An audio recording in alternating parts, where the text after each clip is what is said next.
right, looks like a recording. Is that what that little red thing means? Awesome. So let's do this. We'll do a roll call, Nate. We'll go ahead and we have a Miss Kreck on the line. We'll go ahead and move public comment time up real quick to speak with her, so that way she doesn't have to listen to all her administrative stuff. So if you can, Nate, let's go ahead and get a roll call started. Sure. So we'll start with Nicole Bailey. I do not see her. Andrea Chiriboga-Flor. Do not see her either. John Conley. Do not see him. Trevor Forbes. Here. Captain Hahn. Here. Troy Hill. Do not see him. Jim House. Do not see him. Nicole Lawless indicated she was not going to be present. Michael Pierce also indicated he was not going to be present. Officer Prunski. Here. Brandon Rich. Here. Thank you. Jeffrey Reister. Do not see him. Nathan Riley, that's myself. I am present. And Joyanne Rusha. Do not see her. That's everybody. Thanks. Awesome. Thank you, Nate. So I guess first let's start off with we'll just kind of shift public comment time up so we can move past that. And then Nate, I know you had some administrative items. Ms. Kreck, welcome to the Governor's Towing Task Force. How can we help you today? Well, I'm in the middle of a weird problem, and I went to look up like the revised statutes and saw you guys had a meeting today, and I was like, this is kismet. I really need help. I'll try and be brief. I know you guys probably have stuff to do. My daughter saved up her money and bought a crappy little $500 car, bless her heart. It doesn't work so well, but she was proud of it, parked it out front, and it got stolen on Friday. We called the police department and they informed us that it had been towed by Wyatt's out of a parking lot, an apartment parking lot, the Mason at Alameda Station, which is about 5 blocks away. We're guessing whoever took it was less than happy with the car that they took. It was a beater for sure. So they probably were like, we don't even want it. The police officers, the non-emergency number said, we'll send somebody over to take a report. This was on Friday afternoon. And they obviously are busy and probably short-staffed, so it was a long wait. It was about 4 or 5 hours. And we just decided it would be easier for us to just go in and report it ourselves. So we called and canceled them, and we went in on Easter Sunday to District 3, and they were so kind and awesome. Took a report, gave us the report number, and we called Wyatt's and said, we have the report. Do we need anything else other than the title and everything to go get the car? And they told us that they required a Denver police officer to come and meet us at the towing company in order for them to release the car to us. And we I don't understand why that would be. And we also obviously didn't want to sit there. We'd have to take time off of work. I'm taking time off now. She's at work to go sit and call a Denver police officer to come meet us at the towing company. And at this point, I'm obviously worried about fees because, right, it was stolen. So we can't afford at this point to get and it's, I hate to tell my daughter this, but it's probably also not worth it at this point to try and get it out. And I'm just kind of curious if that's a standard policy to take a DPD officer off of their whatever they're doing that I'm sure is much more important. We have the keys, we have the police report. I'm just frustrated and stuck, and I'm not sure who pays these fees. I don't know what to do now. That's all. So I thought maybe you guys might have some answers. Yeah, so first, I'll answer the question. So first, I just want to be super clear. So I happen to be the CEO of the company who owns Wyatt's. So I'm answering not on behalf of that. I just want to be, I'm not answering on behalf of that. However, in the comments, I'm going to give you my email address. And so email. And I can tell you, yeah, well, things will get taken care of. You'll be good. But as far as your question, Yeah. well, I guess first is generally it's the practice with private. So this was towed off private property, it sounds like. Mhm. When that happens, sometimes stolen cars end up in our yard. The reason we don't just release them with the police report is Mhm. because we don't want to get in trouble. So at that point, depending, sometimes in this case, a car was got stolen. I mean, to be fair, DPD is probably not going to spend a lot of time on it. Like they're not going to open up an investigation and evidence. They're not going to do all that. But sometimes stolen cars are involved in other crimes and they become evidence. And police want us to hold those until they decide what to do with them. So our practice is to say, hey, look, if there's a police report that's saying it's stolen, we are going to get direction from that police department. It doesn't necessarily mean, I'm sorry, if they told you that the officer has to physically be there, that was incorrect. I'm sorry, they misspoke. Okay. But practice is that Denver Police Department in this case needs to call us and provide us with directions on what they want us to do. Because at that point, that vehicle may be evidence, and I don't want to be just giving random evidence. Totally makes sense. For example, this obviously is not the case, but it could be involved in a crime like domestic violence. Sure. And the wife comes and gets the car, and it's a whole mess. So that's why that happened. So that's the explanation. But I'm going to put. Actually, I'll just give you my email if you have something to write with. It's I'm writing it all down. yep. It's Trevor TREVOR Mhm. at sumvs.com. Did you say VS is in Victor? Yes, ma'am. Yep. VS S is in Sam.com. Yep. And just shoot me an email, give me your phone number. I'll give you a call, and we'll get you taken care of. Thank you so much. I really do appreciate it. So just for my own general knowledge, if we had called and had the officer who took the report just call Wyatt's and say you can release it, that would have been enough. Yes, and the law enforcement officer usually would tell us release it and don't charge them. So you also would have gotten charged, but we have to have a law enforcement agency do that for us. Bless your hearts. And then and this is also I could probably put this in the mule. When I drive out there, probably tomorrow morning, I bring AAA with me, or do I call them when I'm there and because I'm assuming it's not drivable. I'll help you out. Yeah, just shoot me an email. We'll get So much. This is awesome. This is great that it was today. I really appreciate everything you guys are doing. That was awesome. All right. Thank you, Ms. Craig. I hope you're better. Thank you. All right. Bye-bye. Okay.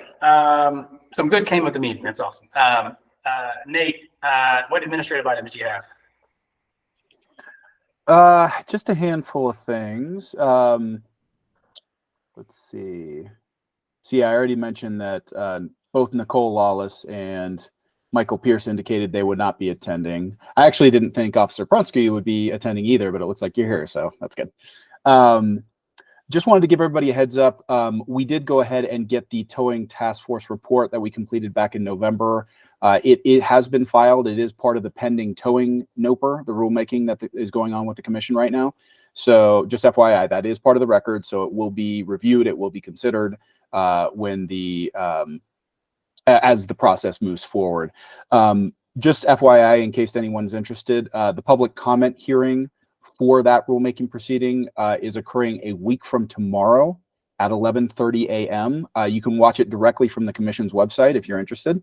I don't know that we know quite what to expect yet. There was about, I don't know, half a dozen plus comments that got filed, including the towing task force's report that got included. So we'll see what kind of a response we get from the industry or whoever else wants to participate. So again, that's a week from tomorrow. Starts at 11:30 a.m. If you just go to the Colorado Public Utilities Commission website and do the webcast link from that main website, you can see it. Or actually, so you could do it that way. If you want to participate, the calendar is also, the commission calendar is also on that main web page at the very bottom, near the bottom of the page. And if you click on the appropriate proceeding, and in this case it is, hold on, I'll give you the rulemaking proceeding.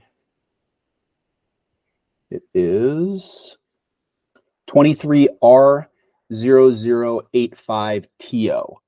And so you can click on the link. The Zoom link should be available. In fact, let me check that real quick and see if it's there already. Sometimes they put it up well in advance. Let me check real quick. So it's next, the 20th. Yeah, it looks like the link already is in there. So again, it looks like it's the only thing that's scheduled for next Thursday at present, so it should be pretty easy to find. Again, the Zoom link, if you want to participate, is right there in that calendar entry. But again, if you just want to watch, you just go to the hearings webcast. That link is also on the main commission webpage as well. So if anybody's interested. Just wanted to let everybody know, Trevor, I didn't know if you wanted to touch on this, but we received basically notice of resignation of one of our members, Nicole Lawless. She emailed earlier this morning to both Trevor and I, letting us know that she was planning to resign from the task force. I guess she received a position out of state and will be moving. So she just kind of wanted us to give her some direction on how that process might work. Mr. Roberts, do you have any comments on that? No, I think we just accept her resignation and start the process of looking for a new member. Okay.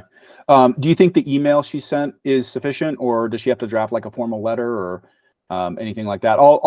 I can go through the department as well and figure out if they want her to do anything specific. But yeah, I wasn't sure if just the email itself would suffice. Yeah, double check with those who sign your checks, Nate. But Okay. I'm just glad she sent us an email. I've seen board members just ghost us, so it's that she let us know is a plus. Okay.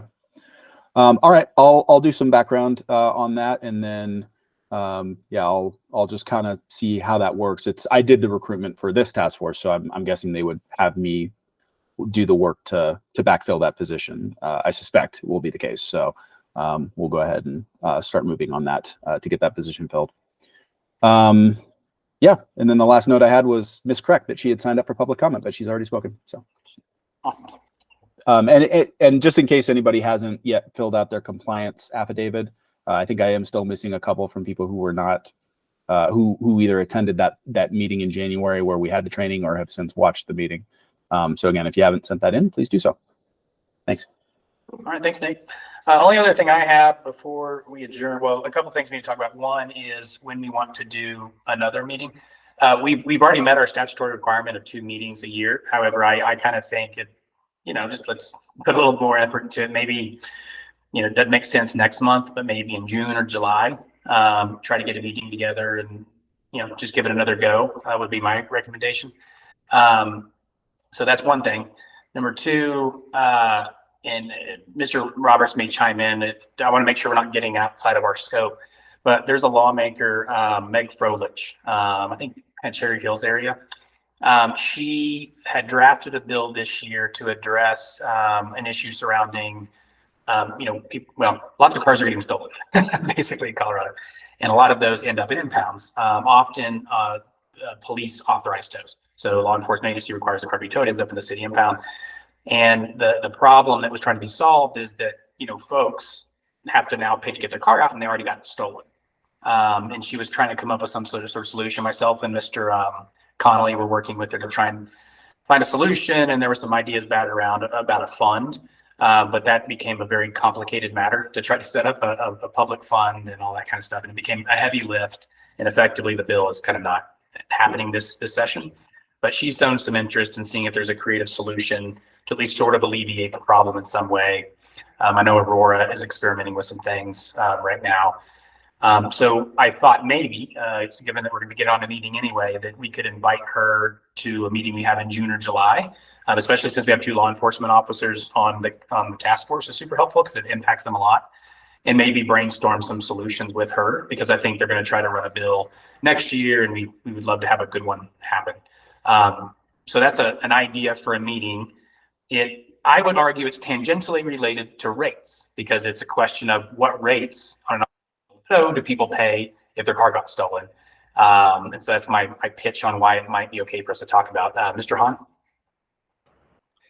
Yeah, I was just going to echo that same sentiment. I suspect, in the sense that I get, is that we'll see another bill, maybe not this session, but something else will come.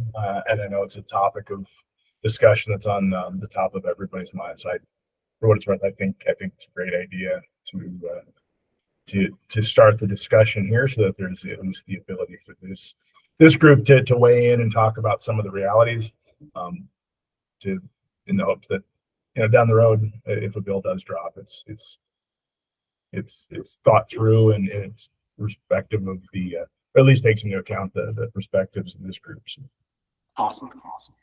Mr. Roberts, would that get us in any trouble? I love the directness of your question. I don't think so, but I'm glad that you're not thinking about it for May. So it'll give me some time to think about it. Okay. Yeah, I was thinking June or July, Okay. time for the next meeting. So maybe think on it. Maybe let me and Nate know if it's okay. And if it is, then I could extend the invite to her at that point. Sounds good.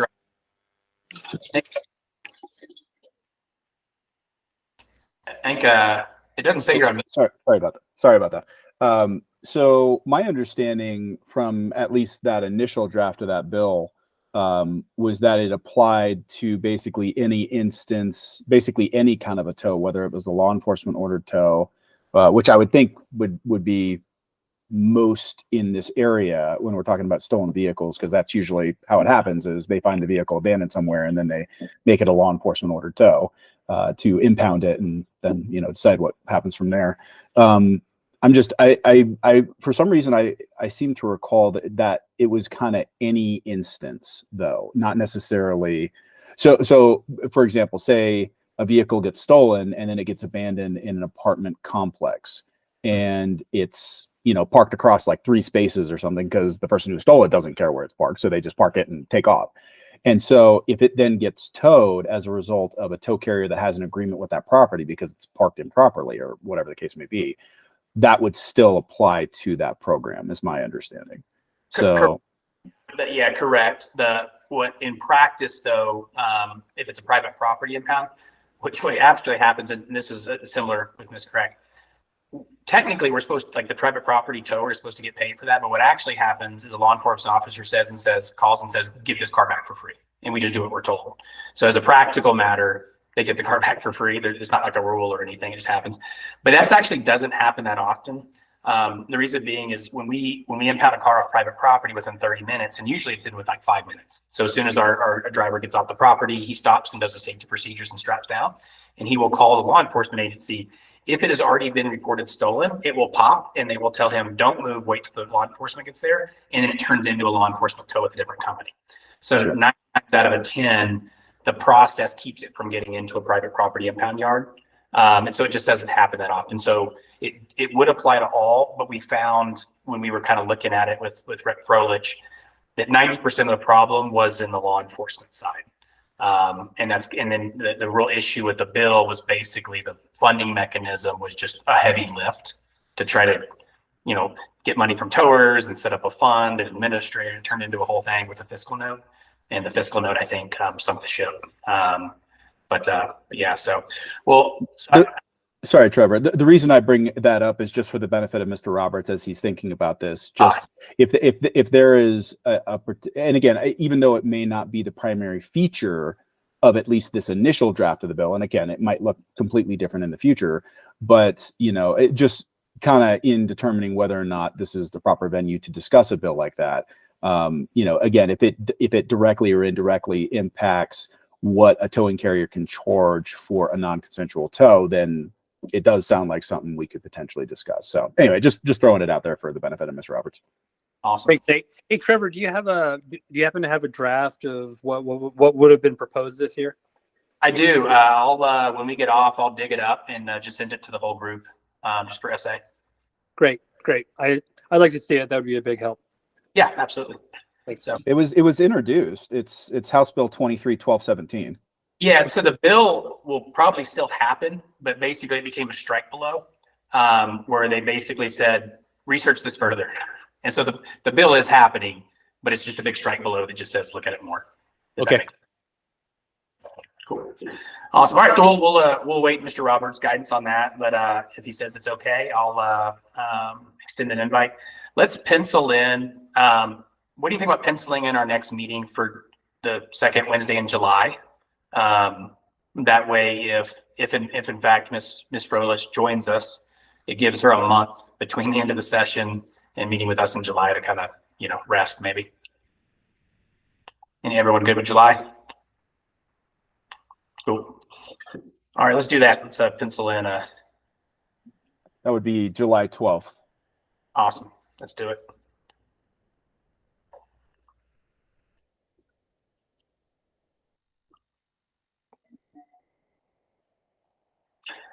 Other than that, I don't have anything else. Does anyone have any questions or thoughts or comments or administrative items before we adjourn?